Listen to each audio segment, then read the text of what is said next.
Good afternoon. I'm Ian Allen, President of the Trinidad and Tobago Crime Watch. We are back. And I hope, as you can see, more sad news.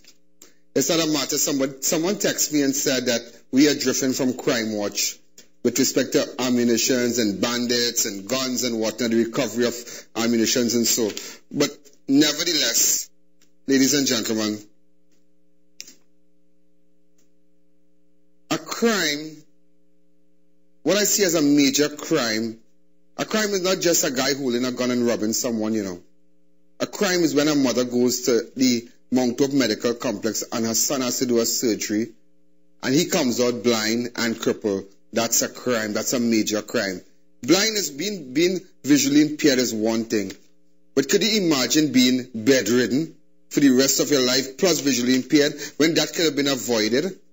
Tell me, I spoke to some doctors today and they indicated to me, now I have the medical file for the child, and I spoke to some doctors today and they said that a lot of factors could have contributed to it.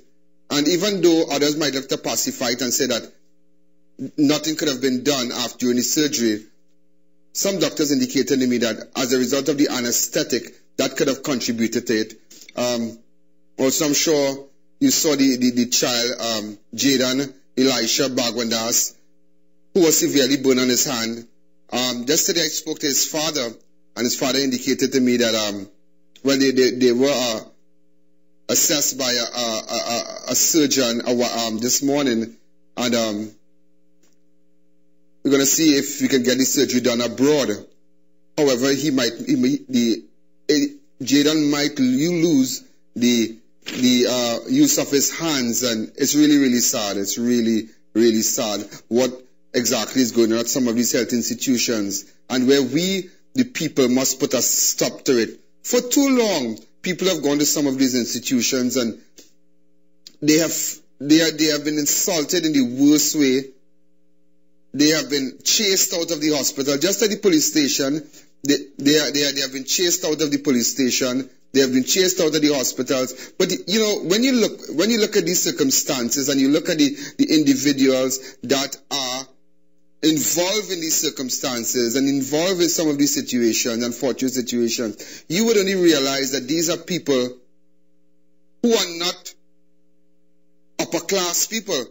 These are people who depend on this police station, who depend on the public health institution, who depend on going to the health center to see a doctor, who cannot even afford to go to the hospital to get these things done, who don't even have an auntie or uncle who can just make up $150,000 and, who can't even make up $160,000 and to do an open heart surgery. So at the end of the day, we are fed up of what we have seen. We are fed up.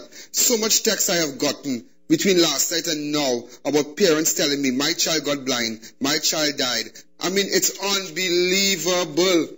Wait until I tell you how many children have been dying.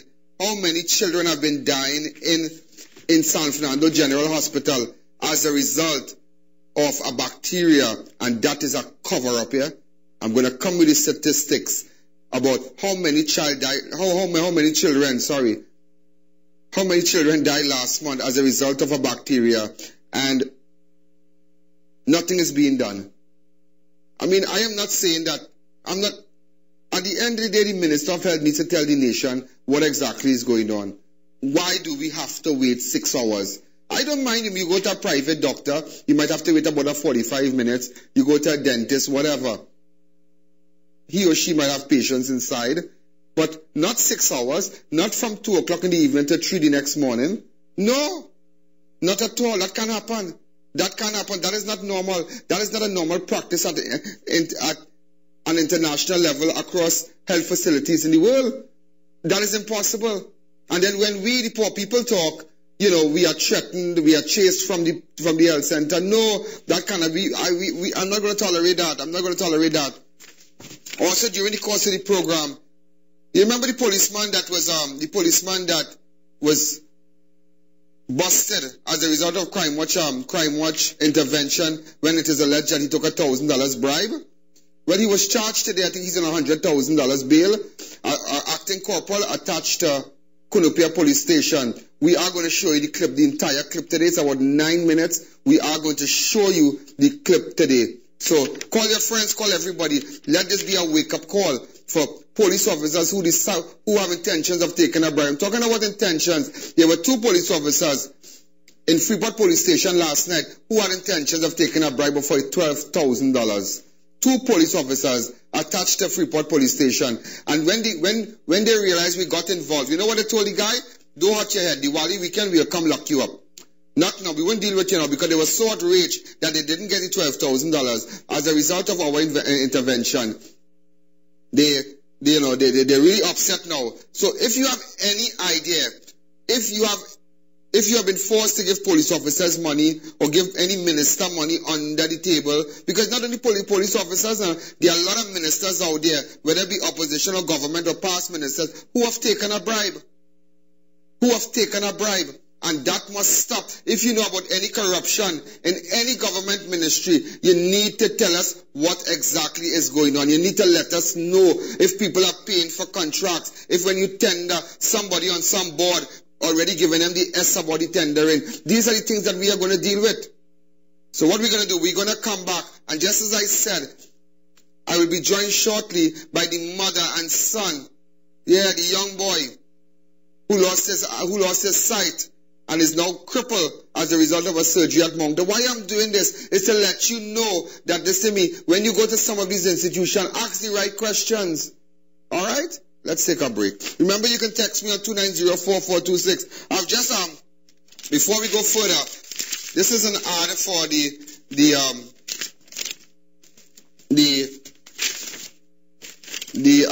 Firearms Training Institute. All hunters. This is a ad for Firearm Training Institute. That is John and Henry Street in Lanch Park there in Montrose. Firearms Training Institute. All hunters. Please note that there are Remington ammunition, 12 gauge and 16 gauge ammunition. It's now being sold at Firearms Training Institute. This is a paid ad. I just was informed a while ago. So all hunters, you can now go to Firearms Training Institute in Chaguanas and you can now obtain Remington ammunition, 12 gauge and 16 gauge ammunition. And it's here that it is they are the cheapest and best prices island-wide.